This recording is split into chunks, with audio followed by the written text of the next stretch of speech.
My name is Sophia, and at 31 years old, I'm employed part-time at a local supermarket. As November unfolds, the pace picks up, signaling the approach of the year's end. Manager, I need to discuss taking some time off for Christmas. Would that be possible? I inquire. Quite unusual for you to request time off, Sophia, the manager remarks. Well, my husband and I are considering spending Christmas at his parents' place this year. I'll need the 24th and 25th off, I explain. Oh, I see. That's perfectly fine. You've been a dedicated worker, Sophia. Your help is much appreciated, the manager responds. Isn't your husband's family quite a distance away? You're local, right? The manager asks. Yes, I'm from the neighboring town, but my husband hails from Boston, I confirm. Boston, that's quite the journey, the manager observes. It is, unfortunately. Due to circumstances, we haven't had the chance to introduce Alexander yet, I explain. I understand now. You definitely should go and visit. Family comes first, the manager nods. Thank you. I really appreciate your understanding. I express my gratitude. Alexander is my son, now 2 years old, and he's currently enrolled in a childcare center. When he was born, certain societal issues made it challenging to introduce him to our extended family, and we haven't found the right moment since. But things have started to settle down recently, and Christmas seemed like the perfect opportunity. My husband, Lucas, works as a medical technician at a hospital, so getting time off has been tricky, which is why we're particularly eager to make this trip happen. Think you'll be able to swing some time off for Christmas? Lucas asks as we sit down for a late dinner once Alexander is fast asleep. Yeah, I should be good. And you? I respond. Yeah, I got the green light from my manager, I assure him. Later that evening, Lucas brings up a call from his dad that he missed on his way home. My dad always calls with news. Mom's more on the quiet side. She usually leaves the communication to him, he remarks. True, your dad's always so upbeat. Remember when we first told him about our marriage? He was so welcoming and chatty. Your mom's more reserved, though, I reflect. I hope this visit helps us connect more with her. Lucas dials his dad back. Hey, Dad, what's up? Got it, I'll talk to Sophie about it. Okay, sure thing. Hanging up, he turns to me. Dad's really looking forward to meeting Alexander. He can't stop talking about it. And he said if there's anything you need, just let him know. I wonder how things will go once we're there, but it's good they're excited. My parents also insisted we go this year, saying it's time to introduce Alexander. But you do like your parents too, don't you? I ask Lucas. We're both navigating the same waters, aren't we? He responds. Finally, the day we've been anticipating, our return to Lucas's family home, arrives. Pulling up on Christmas morning after a 4-hour drive, we're greeted by the sight of Lucas's house just before noon. I notice my sister-in-law's family's car parked, indicating their early arrival. Merry Christmas. We announce upon entering, met with father-in-law's warm smile. Good drive? Take it easy today, he advises, holding Ava, my niece, in his arms. Ava, you've gotten so big, I remark. I'm 6 now, she proudly announces. Wow, already in elementary school, I reply. Look, there's Alexander, she says, stepping down to greet him. Their exchange of smiles is adorable. Come on in, father-in-law welcomes us into the house. In the living room, we find sister-in-law Isabella and her husband. Isabella's husband offers a smile, but Isabella's expression remains neutral as she greets us. Merry Christmas, he says, while Isabella stays silent. Feeling a tad uncomfortable, I brush it off when Lucas enters, exchanging Christmas greetings with them. Henry, Isabella, Merry Christmas, he says. Isabella's demeanor changes instantly as she engages with us, though I can't shake the feeling of being ignored. But neither Lucas nor Isabella's husband seems to notice. Maybe I'm just imagining things. I reassure myself, taking a seat in the living room. Lucas, could you watch Alexander for a moment? I'll lend a hand to mother-in-law in the kitchen, I suggest. I'm fine, really, he insists. It's important to pitch in when we can. I insist, leaving Alexander in Lucas's care before heading to the kitchen. Isabella still doesn't acknowledge me as I pass her, but I decide not to dwell on it. In the kitchen, I find mother-in-law and greet her with a cheerful Merry Christmas. Offering to help, I'm taken aback when she glares at me and gruffly tells me I'm in the way. Confused, I watch her leave for the living room, where I can hear her greeting Lucas with warmth, seemingly oblivious to our earlier interaction. What's happening here? First, with my sister-in-law, and now my mother-in-law? Have I somehow offended them?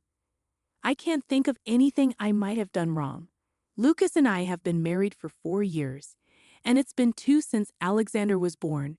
But during this time, we haven't really had much interaction, not even over the phone. What could be the issue? I'm at a loss. Maybe I'm overthinking it. We were planning to leave later that day, so I decided to wait until we had a chance to talk to Lucas about it. For now, I try to push it out of my mind. Returning to the living room and taking Alexander from Lucas, father-in-law presents him with an envelope. Here you go, Alexander. A little something for you. Alexander's face lights up with joy as he receives the gift. Sophia, did you hear that? Alexander just thanked me. Such a clever boy. Father-in-law beams with pride. But what strikes me is the strange weight in my hand as I hold the envelope. Why does it feel so heavy? I wonder aloud, noticing the peculiar grins exchanged between my mother-in-law and sister-in-law as soon as Alexander receives the envelope. When my father-in-law handed me the envelope the day before, I hadn't sensed anything unusual, but now I couldn't help but wonder, could he have really slipped $100 in here? Is that even appropriate? I decided to attribute it to my parents' doting affection for Alexander. With our home just a 30-minute drive away, we had lunch and then set off after giving Alexander a bath and tucking him into bed. Curious about the contents of the envelope, I peeked inside. It is indeed $100, just like last year. I can't help feeling a bit guilty. Well, I suppose we'll need to reciprocate somehow, won't we? Just like the previous year, my parents hadn't held back. Being their only child, and with Alexander being their first grandchild, I understood their overwhelming fondness. Nonetheless, I was slightly taken aback. Yet, I also felt appreciative, so I made a note of the amount received. Interestingly, my dad seemed equally enthusiastic, perfectly in tune with my father-in-law. This year is shaping up to be quite intriguing, I mused. Last year, since we couldn't meet, they sent us a gift card, right? And it had $100 on it. They were overjoyed to have a grandson, weren't they? I reminisced about my father-in-law's delighted demeanor as he held Alexander the day before. Continuing the conversation, I reached for the envelope. That's when the unexpected occurred. Wait, what? A leaf?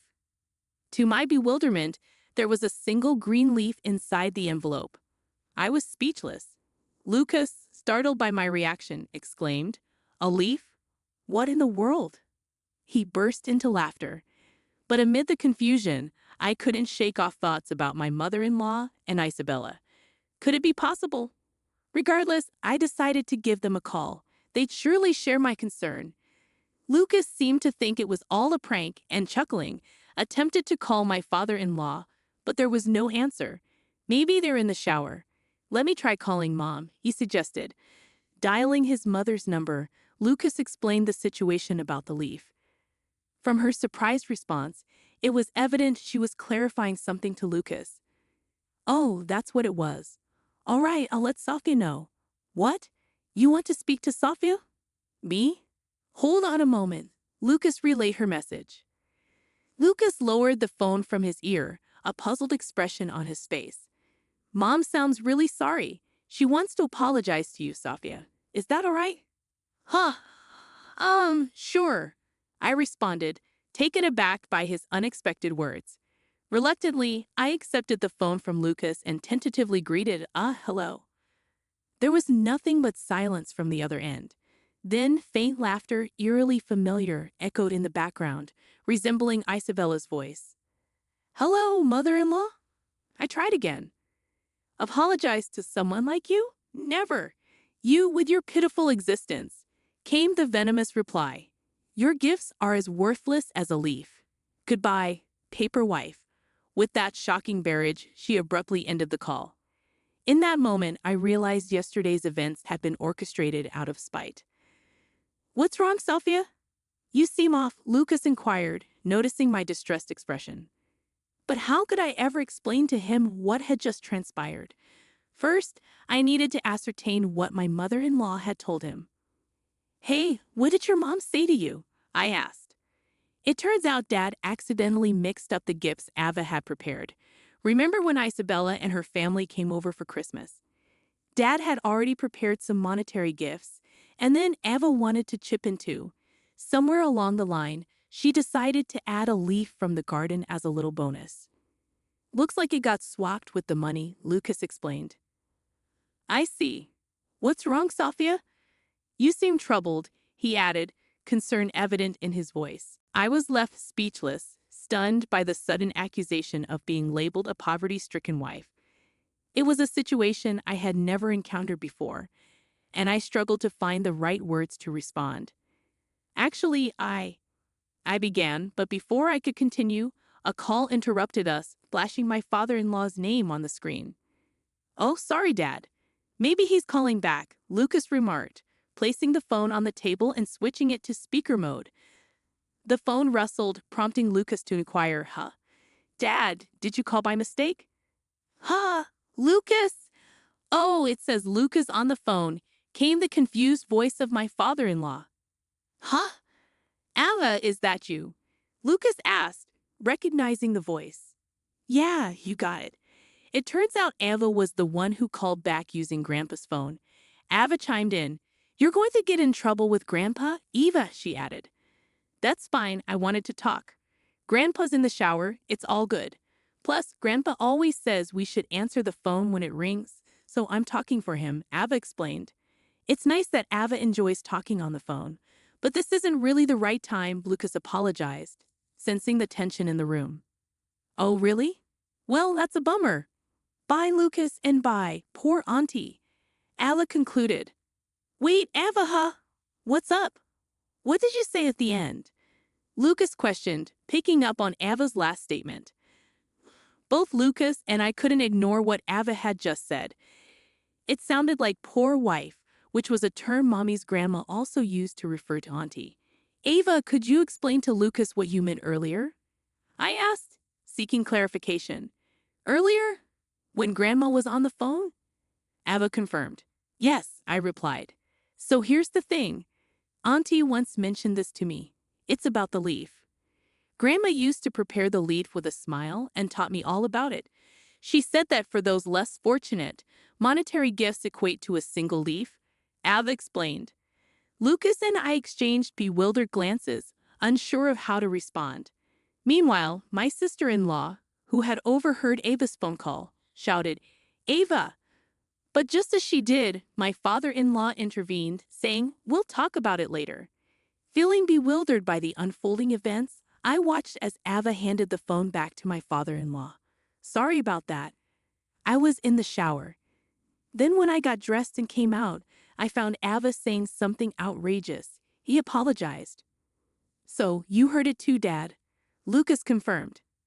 "I'm sorry, Lucas. Could you hand the phone to Sophia?" my father-in-law requested. "No worries, Dad. We're all on speaker. Sophia's listening too," Lucas assured him.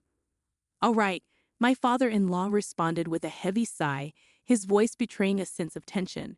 In the background, my mother-in-law and sister-in-law were speaking rapidly and agitatedly, as if attempting to concoct excuses. "I am truly sorry. Please don't blame Ava. She didn't mean any harm." My father-in-law's voice conveyed remorse over the phone. "No, it's all right.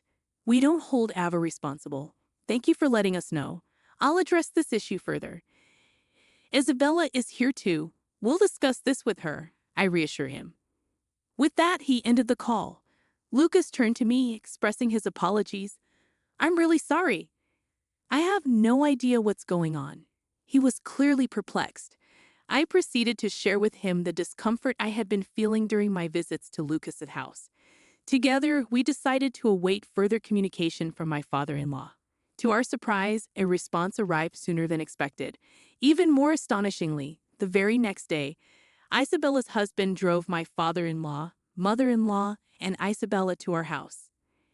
As they entered, they stood before us, a solemn mother-in-law and sister-in-law, with my father-in-law and Isabella's husband, expressing heartfelt apologies.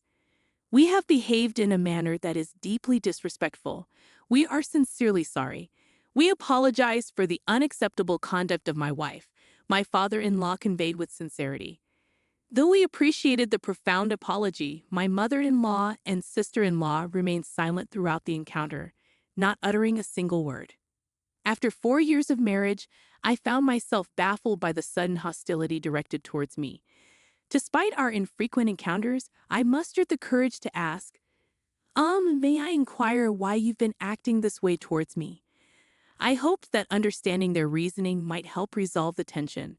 Perhaps there's been a misunderstanding, I thought, but my question was met with silence as they continued to ignore me. Father-in-law, visibly angered by their behavior, intervened sharply. Answer her. Reluctantly, Isabella responded, revealing a surprising revelation. Well, Mom initially opposed the marriage. That's it? But why? Why would you allow him to marry someone like her? Someone who doesn't even indulge in branded items? Who dresses in modest, off-the-rack clothing? It was true. I had little interest in luxury brands, unlike Isabella, who favored designer goods, and my mother-in-law, who owned a collection of branded items. So, are you saying this is solely because of that? I pressed on, disbelieving. Really? That's all it is? I simply don't want her in our family. I wish they would divorce soon, and she would just disappear, Isabella retorted callously. How could you utter such disrespect? And what about you? Why are you supporting such a woman? You're a successful professional and elite. Shouldn't you choose a more suitable partner for our family? Despite Lucas' prestigious career as a medical practitioner, they remained resolute, asserting, we cannot accept someone like her into our family, can we? Upon hearing Isabella's unfiltered sentiments, her husband fell into stunned silence. Yet this silence was brief, soon to be interrupted by my mother-in-law's revelation. This disposition was inherited from her, she remarked pointedly. Initially, you see, I had found a suitable partner for Lucas. Despite that, he brought home some unknown woman and announced they were getting married. It was quite a shock. What? You were doing such a thing without informing us? There are boundaries to what's acceptable to do to Sofia, she continued, her tone incredulous. It's not a big deal, right? She's just a poor girl, isn't she?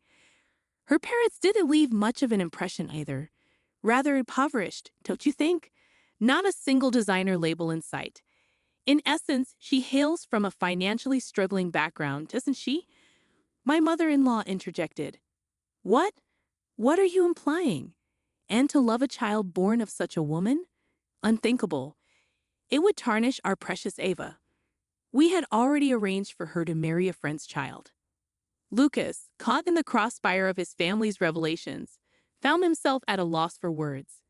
I shared his sentiment, grappling with the shock of uncovering these hidden feelings. Suddenly, it all clicked into place.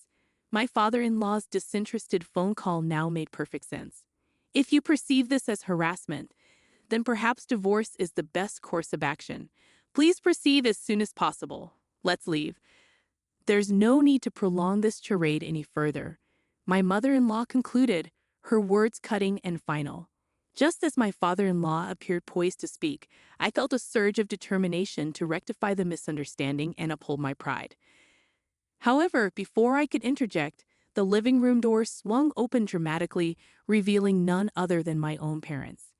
It's been a while, father-in-law, mother-in-law. Did Sofia reach out to you?